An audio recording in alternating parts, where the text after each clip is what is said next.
Gulf മലയാളികളുടെ കൂട്ടായ്മയിൽ നിന്നും ഒരു മലയാള സിനിമ വരുന്നു. പൃഥ്വിരാജ് നായകനാവുന്ന ഈ സിനിമ സംവിധാനം ചെയ്യുന്നത് റോഷൻ ആൻഡ്രൂസ് ആണ്. സിനിമയുടെ പ്രാരംഭ ചർച്ചകൾ ദുബായിലാണ്. യുഎഇയിൽ നിന്നുള്ള ഒരു കൂട്ടം യുവാക്കളാണ് 1000 AD എന്ന പേരിൽ സിനിമാ നിർമ്മാണ കമ്പനി തുടങ്ങിയിട്ടുള്ളത്. റോഷൻ ആൻഡ്രൂസ് പൃഥ്വിരാജ് ചിത്രത്തിന്റെ തിരക്കഥ ബോബി സഞ്ജയ് ടീമിന്റേതായിരിക്കും. മികച്ച സിനിമ എടുക്കുക എന്ന ലക്ഷ്യവുമായി എത്തിയ ഒരു കൂട്ടം NRIക്കാരാണ് ഈ സംരംഭത്തിന് പിന്നിലെന്ന് റോഷൻ ആൻഡ്രൂസ് പറയുന്നു. 1000 AD എന്ന് പറയുന്ന ഒരു കമ്പനി. അപ്പോൾ അവര് ഒരു NRI, സാധാരണ നമ്മൾ NRI ഒരുപാട് ഉണ്ടായിട്ടുണ്ട്.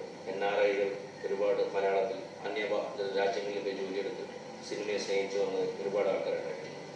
ഇതിപ്പം NRI ഗ്രൂപ്പ് എന്ന് പറയുന്നത് 8 പേര്, ലൈക്ക് നൗഷാദ്, സഹീർ, അനിൽ, രശ്മി, ഷാജി, പിന്നെ ജീൻ ഖാദി, പിന്നെ അങ്ങനെ കുറച്ച് പേര്, അങ്ങനെ എല്ലാവരും കൂടി കൂടിയിട്ടുള്ള ഒരു പ്രൊഡക്ഷൻ ഹൗസാണ്. തുടർന്നും ചിത്രങ്ങൾ എടുക്കുവാൻ 1000 AD എന്ന കമ്പനിക്ക് പദ്ധതിയുണ്ട്. തന്റെ അടുത്ത ചിത്രമായ കാസിനോവ ഉടൻ തന്നെ ചിത്രീകരണം ആരംഭിക്കുമെന്നും റോഷൻ ആൻഡ്രൂസ് പറഞ്ഞു.